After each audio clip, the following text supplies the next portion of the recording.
The main components of a trawl net are made of durable nylon or synthetic fibers.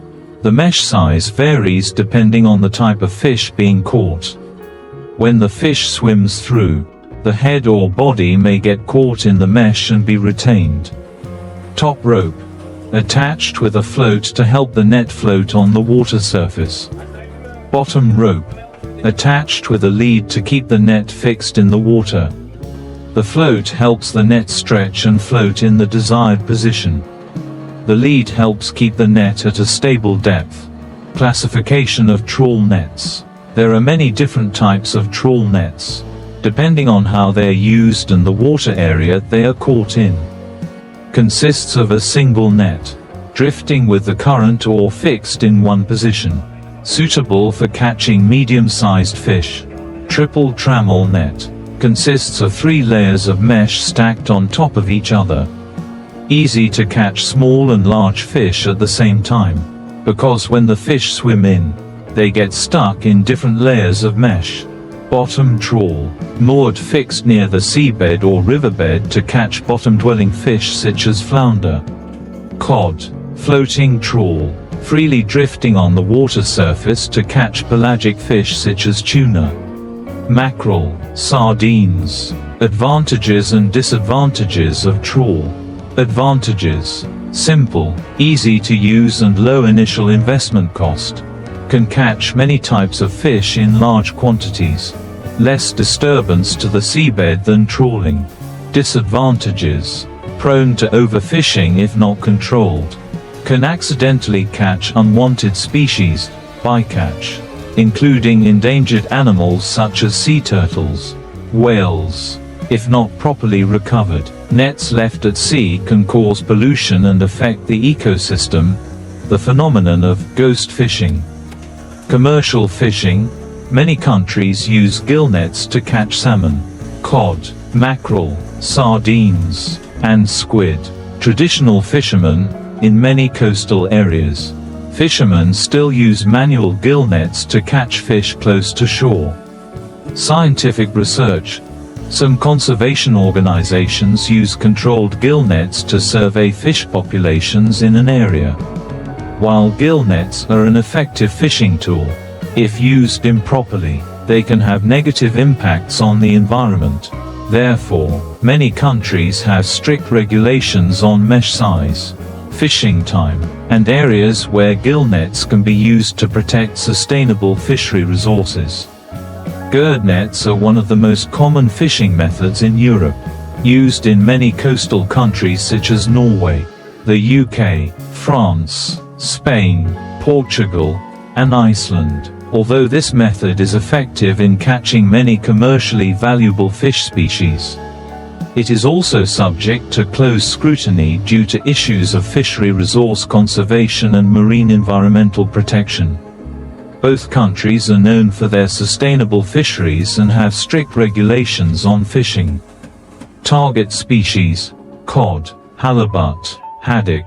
Method of use: bottom trawls are fixed to catch fish living near the seabed. Single trawls are used to catch cod and haddock. Trawl fishing is mainly carried out in the North Sea and Atlantic Ocean.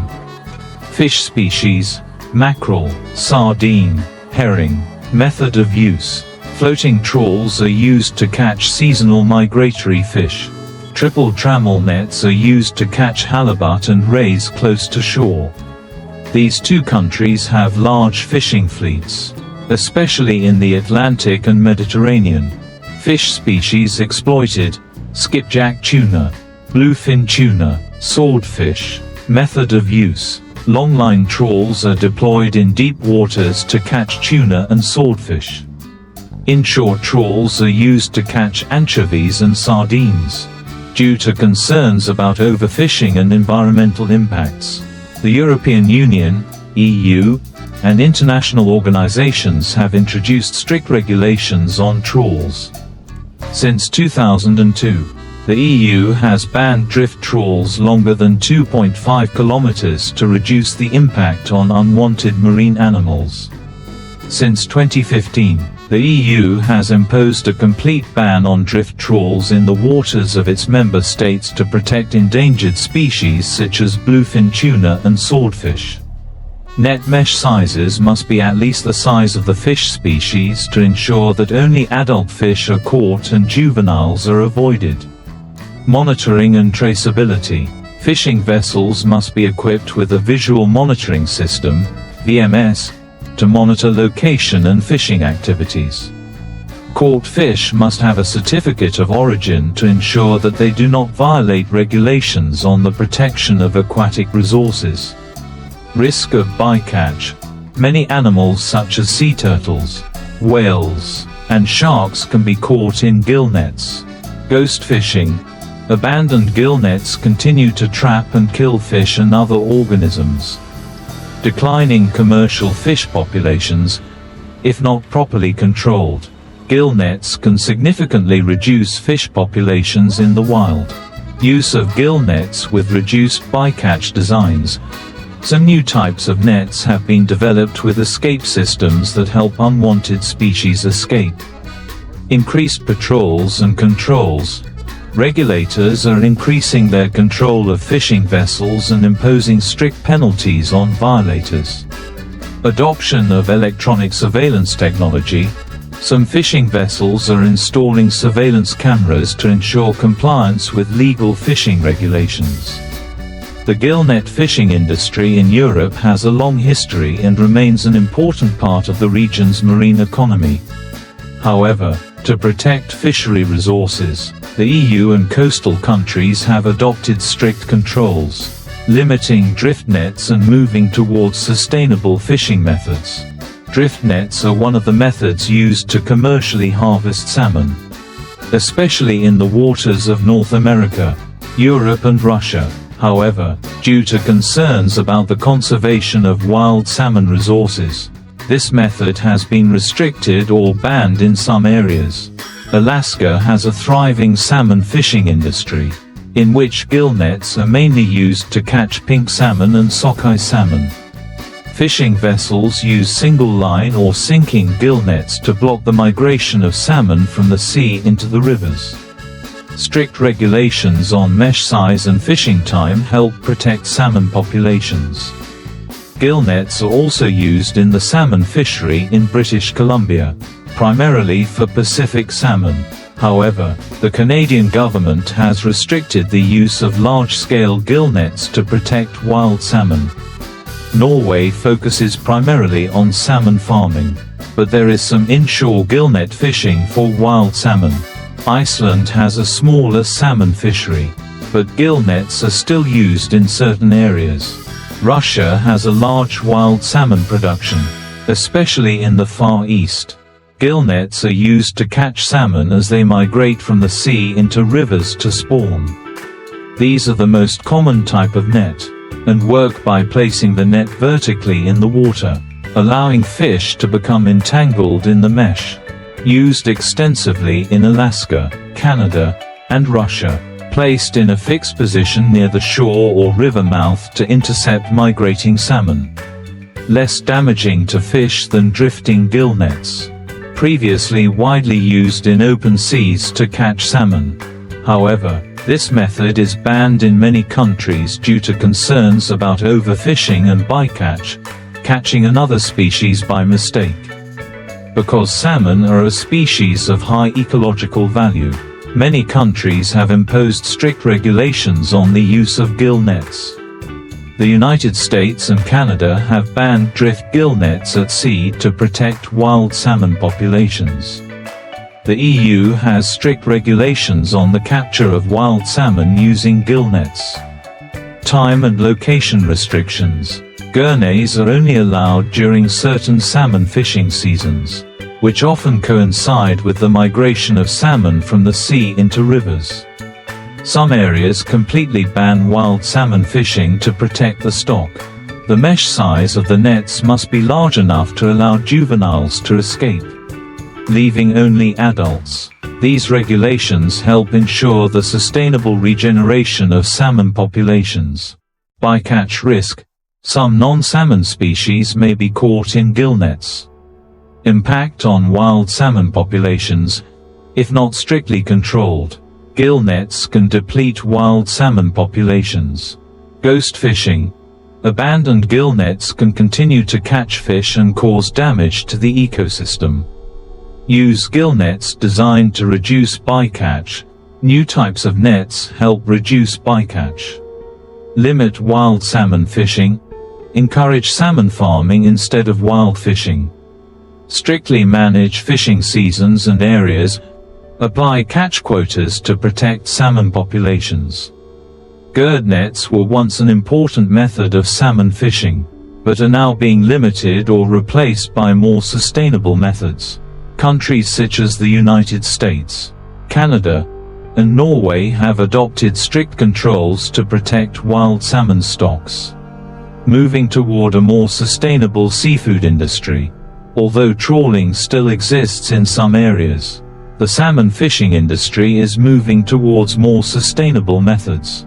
Here are some key trends. Strict conservation policies.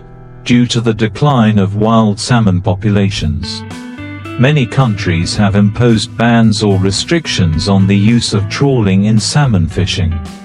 Increasing marine reserves.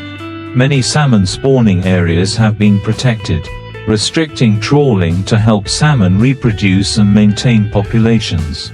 Replacing with other methods. In many places, fishermen have turned to fish traps or long lines to reduce their environmental impact. Salmon farming dominates the market. Currently, more than 70% of the world's salmon consumption comes from aquaculture. This helps reduce pressure on wild salmon stocks. Technology in salmon farming. Offshore salmon farming and land-based salmon farming systems are developing, helping to reduce the impact of wild salmon fishing. Improved fish quality. Many salmon farms are using improved technology to ensure that farmed salmon are as close to wild salmon as possible. Although the salmon trawl industry is in decline, new technology is being used to make wild salmon fishing more sustainable. Using biodegradable materials. Some countries are testing nets made from biodegradable materials. Reducing the impact of ghost fishing. Reducing bycatch net designs. New nets help reduce the chance of catching other species than salmon. Attaching GPS devices and sensors to trawl nets. This helps to control the location and timing of fishing. Preventing overfishing. Onboard cameras. Some countries require fishing vessels to be equipped with surveillance cameras to ensure compliance with sustainable fishing regulations. Some countries have taken strict measures to ensure that salmon trawling does not impact the ecosystem. Strict catch quotas. The Alaskan government strictly controls the number of salmon allowed to be caught each year. Advanced monitoring systems, using sensors and cameras on fishing vessels to monitor the catch. Sustainability certification. Many salmon caught in Alaska are MSC, Marine Stewardship Council, certified for sustainable fishing. Taking limits. Some salmon spawning areas are off limits to fishing to protect the population. Testing fish traps as an alternative to trawling.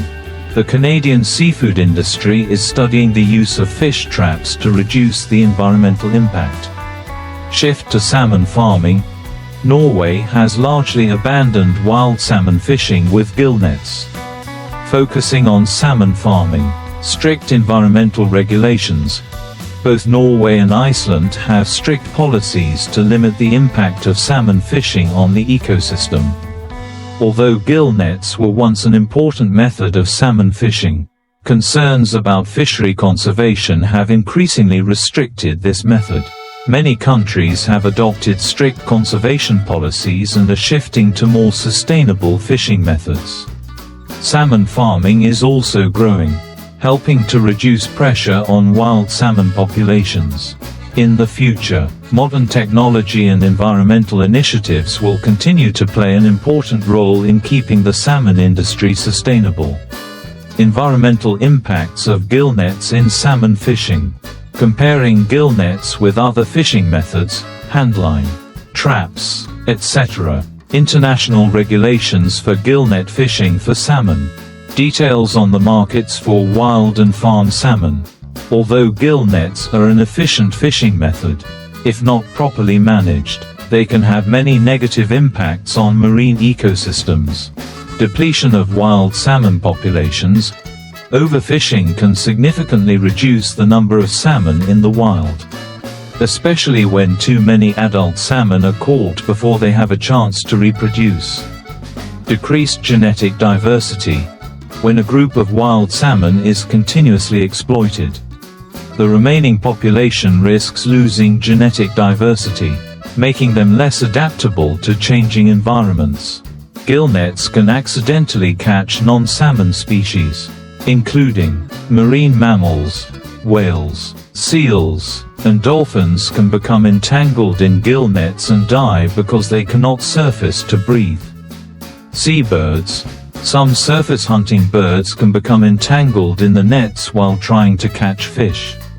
Other fish, cod, halibut, and other predatory fish can also become entangled in the nets, affecting their populations. Many countries are currently researching larger mesh gillnets or using sonar technology to scare dolphins and other marine mammals away from fishing areas. Lost or abandoned gillnets can continue to catch fish for years, causing serious damage to the ecosystem. Some countries are now taking measures to recover lost nets and developing biodegradable nets to minimize this impact. Salmon aquaculture. Aquaculture provides a stable supply, reduces pressure on wild salmon, can cause environmental pollution if not well managed. Risk of spreading disease. 10. International regulations on salmon trawling. Due to negative impacts on the ecosystem, many countries and international organizations have set strict regulations to control the use of trawling in the salmon fishing industry. Strictly control wild salmon fishing quotas in the North Atlantic.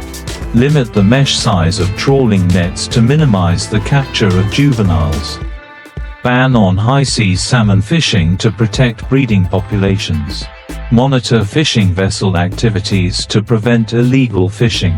Restrict wild salmon trawling, especially during the spawning season. Apply